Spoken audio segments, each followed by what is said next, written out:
I'm doing where interesting work takes me, and so I've done over 70 films in Asia, and I'm now trying to expand my career and doing projects that are fresh and new to me.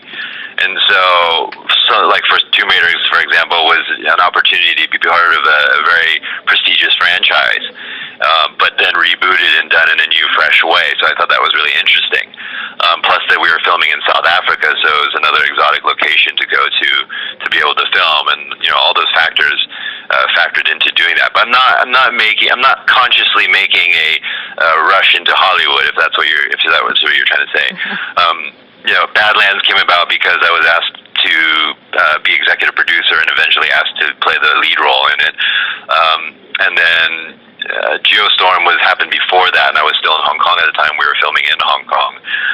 And then this Tomb Raider came up just last year, right after finishing the second season of Badlands. So it's just an organic, natural progression. I think the more the West knows me, the more they're interested in working with me. And obviously with the Chinese box office market, everybody wants to be a part of that. So they want to work with actors that speak English well and can integrate themselves into a Hollywood production.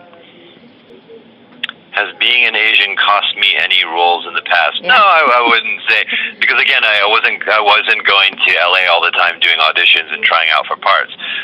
Most of the parts that I'm doing are, these productions come and approach me to see if I was interested in working with them. So I haven't experienced that, although I have many Asian American actor friends that experienced stuff like that before, that lost roles because they were the wrong skin color, or people didn't see an Asian man playing a certain type of role. Definitely that does happen, but it hasn't happened to me yet. She's pretty tough, I would have to say. For the role, my preparation for the role, I actually slimmed down about 10 pounds because I knew that she was trying to get big, and if I got big too, then it would kind of diminish her work. So I was trying to pair up with her properly, and also my character is not an action guy. He's a ship captain, so he doesn't have to be muscular and big. So I just slimmed down a bit for it. But she was a powerhouse. I mean, I was surprised that her small frame could take on that much muscle. But she trained really, really hard. I mean, she trained for months before the filming, and then while we were filming every day at 5 in the morning, she would go to the gym and work out for an hour before work.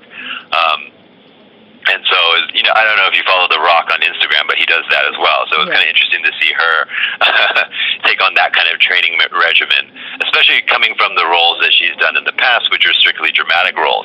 And this is her first time doing an action type of role. So to see her, transform physically was kind of an amazing process to see. Guys do that quite often in films, but to see her do it and just become more powerful, and you could see that as she got stronger, she got more confident, and she slowly became Lara, and she became this female warrior.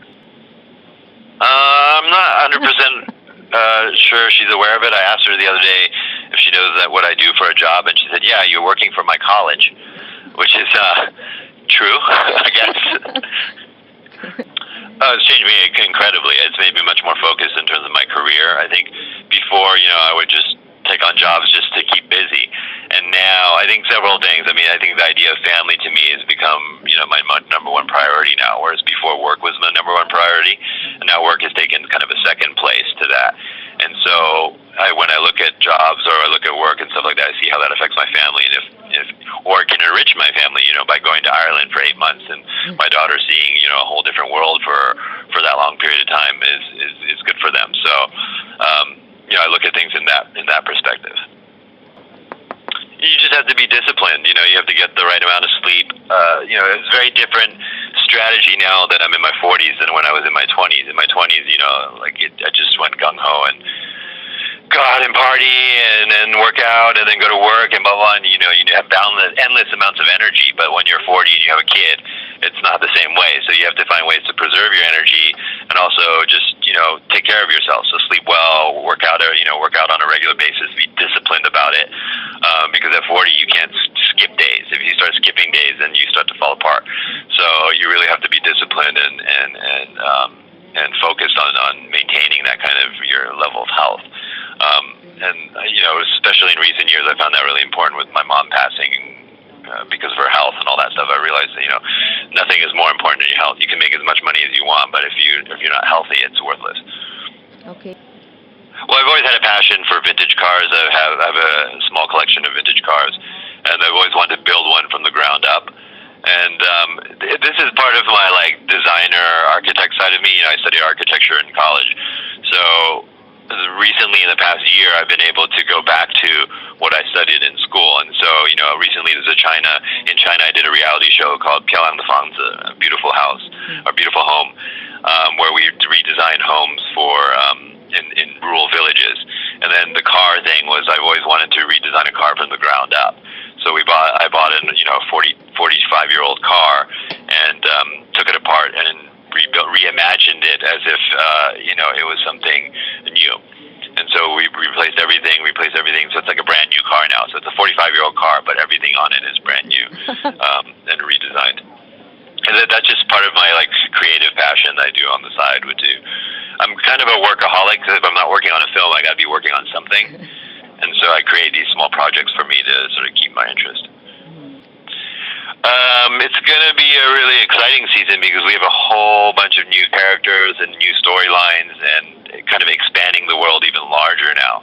I think we were successful last season in creating, this great world, and there was a great ending to the season that, Sonny got redemption, but it was tragic as well because he lost his wife. And so in this episode now,